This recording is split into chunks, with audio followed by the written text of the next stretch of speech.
Oh, my poor shoulder hurts so badly. Hey everybody, this is Blake here, and welcome to my review of Nightcrawler. I hope you're having a very happy Halloween. I should warn you that it's just a little before 7 p.m., so I'm expecting those trick-or-treaters to compile in front of my door any moment now, but hopefully they won't disrupt the flow of this video. Not that it's going to be very long anyway, because Nightcrawler provided very little for me to go into as a critic. Now, just from the moment I saw that trailer, I knew this was going to be a good movie. Really, the only question was, how good? Would it appear on the top 10 of 2014 list, or will it just be a good movie that's worth watching but nothing phenomenal or especially memorable? But I thought it was really good. If it's not on my top 10 list, it'll at least be very close. The entire film is built around Jake Gyllenhaal's performance, and it is amazing. Oh, that was a jump cut. You know what that means. Trick-or-treater number one. Anyway, where was I? Okay, so, Jake... At no point did I see Jake Gyllenhaal in this role. I felt that this was the character he was playing. He has a very different manner of speaking. His body language is very unusual. Just the way he looks, it's so seedy. And Jake Gyllenhaal is a good-looking guy, but there's something more unsettling about his appearance in this movie. I guess because he dropped all this weight, it makes his, I know, his eyes look bigger. It just throws off all of his proportions to where, even though, yeah, he still looks like Jake Gyllenhaal, there's just something unappealing about his appearance. Maybe it's the hair.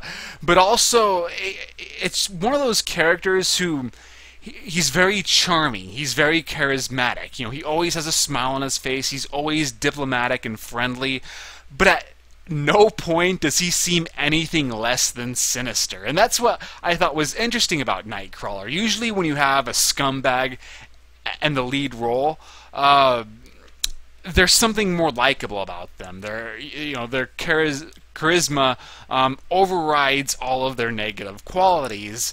So you see them more as an anti-hero. But not in this case. Lou, Jake's character, you want to see this guy suffer. You know from the very beginning that this is a bad person who even his only redeeming qualities tend to magnify how evil this guy is.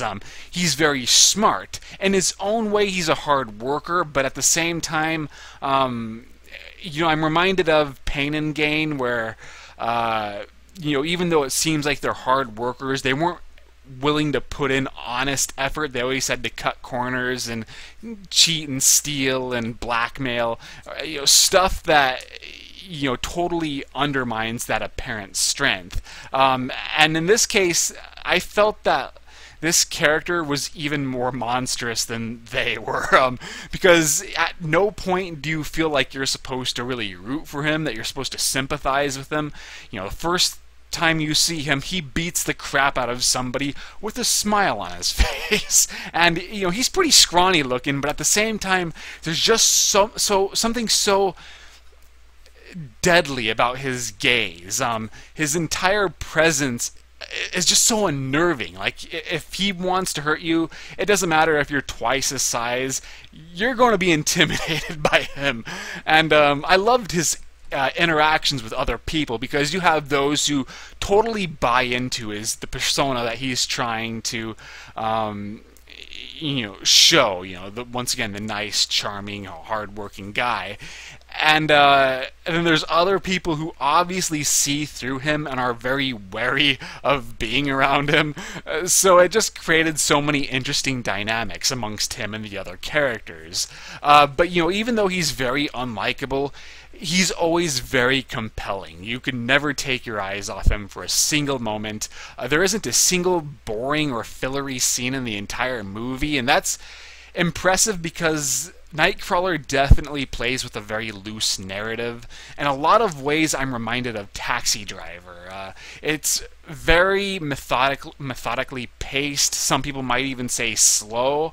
I mean, it's not heavy on story. It's much more character-driven, and it's not like there's a lot of action or suspense in the more traditional sense.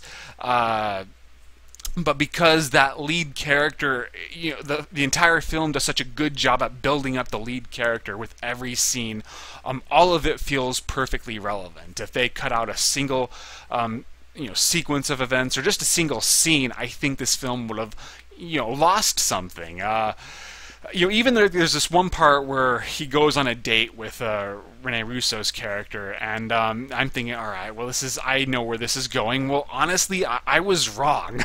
That scene ended up being just as awesome as the rest of the movie because it is so important, and once again reminds you how much of a monster Lou is. Really, there's not a whole lot I could say about that, the rest of this movie, other than how good Jake Gyllenhaal is and how good the movie is at emphasizing Gyllenhaal's performance. The rest of the cast do very well. The characters are in their own ways compelling.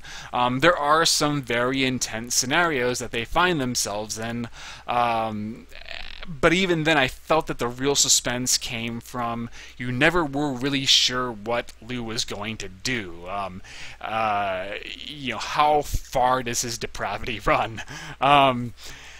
But still, the parts like there's a car chase during the ending, very well done. The characters find themselves in very real danger during the second half of the movie, and that's also, incredibly well done. I was on the edge of my seat. Nightcrawler is very patient in drawing out its suspense sequences, but still, it's the same kind of movie that Taxi Driver is. If you don't think that's going to interest you, you might get bored. It's a film that's designed for a very specific audience, but if you like character-driven pieces, then Nightcrawler is an exceptional movie, and you should definitely check it out at full price.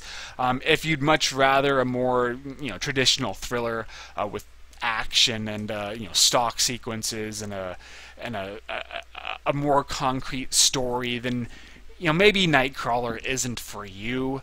At the absolute least, I'd say it's worth checking out as a rental, but the kind of viewer you are. I think you know whether or not you're going to like something like Nightcrawler. So that is all I have to say. I hope you enjoyed this video. I did not do a written review of this, but I did do a written review of Halloween 6, the producer's cut. I actually haven't posted it yet, but I have it all written and partially edited. I'm very pleased that I finally was able to see what is a pretty rare movie to find, or a cut of a movie to find, and I totally just redid that. It's not just a repackaged version of my review of Halloween 6, the final theatrical cut. I also did a re-review of Lone Wolf and Cub, the first one, Sword of Vengeance. Once again, total rewrite. I'm much more proud of it because my first review, which was destroyed by free webs, it wasn't very good to begin with, but I also included that there, so if you're interested, you could read that too. So please check those out. Follow me on Twitter and Facebook. I'm working diligently on critiquing the critics, as well as trying to move. That's turning out to be a big pain. But hopefully it all works out okay. I hope you have a wonderful Halloween, and I shall see you guys later.